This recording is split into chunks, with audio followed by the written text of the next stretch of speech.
Assalamualaikum warahmatullahi wabarakatuh. Perkenalkan, nama saya Imam Mustamir, saya dari PJKR 4B. Oke, di sini saya akan menjelaskan tentang tuas atau pengungkit yang berada pada tuas atau pengungkit pada mata kuliah biomekanika.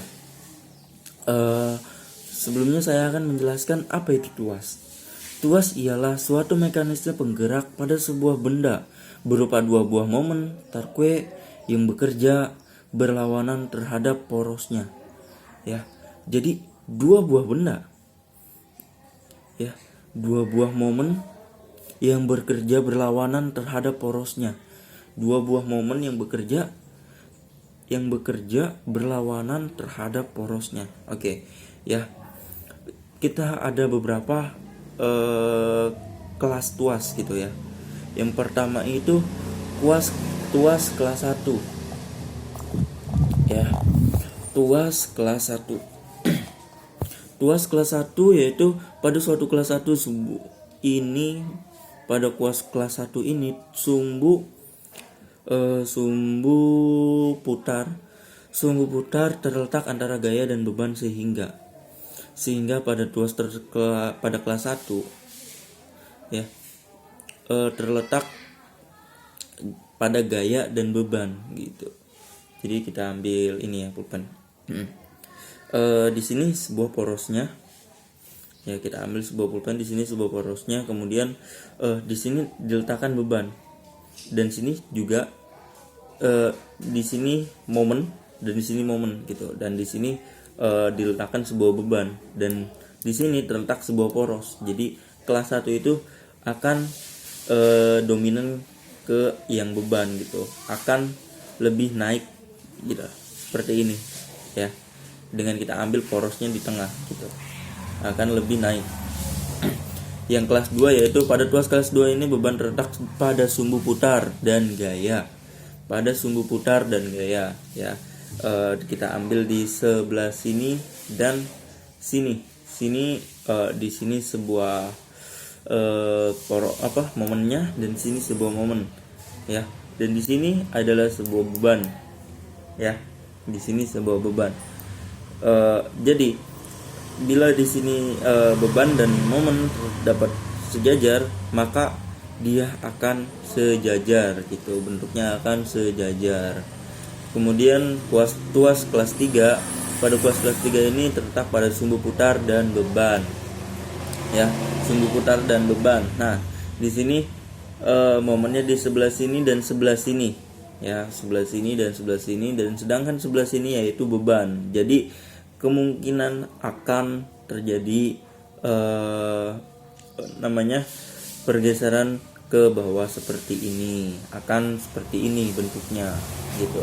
Jadi kalau kelas 1 lebih condong ke atas, kelas 2 yaitu stabil, dan kelas 3 yaitu condong ke bawah ya.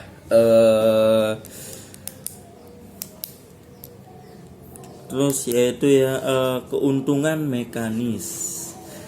Seperti kita telah pelajari di atas, kelas-kelas tuas pada kumur gain G, B, kalau G, B terbesar kekuatan yaitu kerahkan sama dengan besarnya beban dan tahanan ya. Jadi G itu besaran beban. Oke. Kemudian yaitu radio kecepatan atau velocity radio. Ya. Kalau pada tuas kelas 2 selalu terjadi efisiensi gerak. Ya, oke. Yang selanjutnya itu radio kecepatan atau velocity radio. Ya.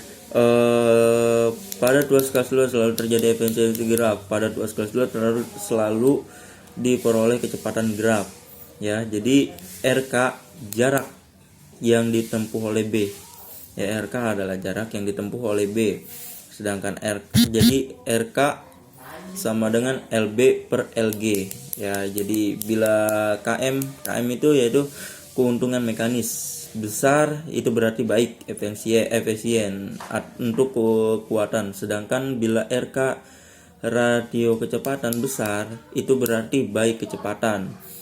Tidak pernah dilihat pemain sirkus.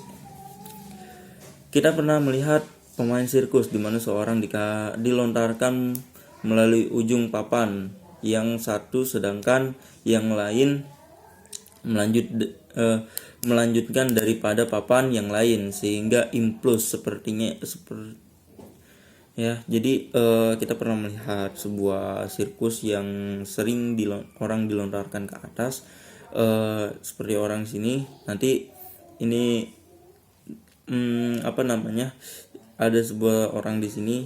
Nanti di sini akan diletakkan sebuah beban atau kemudian orang yang lebih berat dari orang yang sebelah sini, ya. Jadi di sini sebuah porosnya.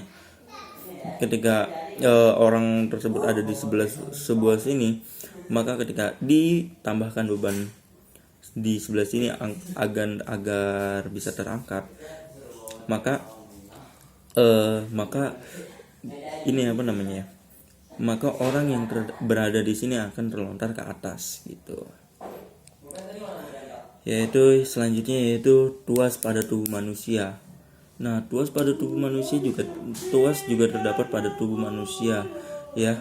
Terdapat juga di kategori tuas, yaitu tuas kelas 1, tuas kelas 2, dan tuas kelas 3 yang tadi sudah saya sebutkan, yaitu tuas kelas 1, tuas kelas 2, dan tuas kelas 3, ya. Oleh karena itu perlukan biaya besar, yaitu terdapat pada tuas kelas 1, yaitu terdapat pada raham dari sebelah sini sampai sini yang terdapat pada tubuh manusia. Yang tuas kelas 2 yaitu terdapat ketika kaki menompang ke tanah. Sedangkan tuas kelas 3 terdapat pada lutut ketika sedang berjalan atau sedang menggerakkan kakinya, ya. Mungkin itu saja yang dapat saya sampaikan, kurang lebihnya saya minta maaf. Wassalamualaikum warahmatullahi wabarakatuh.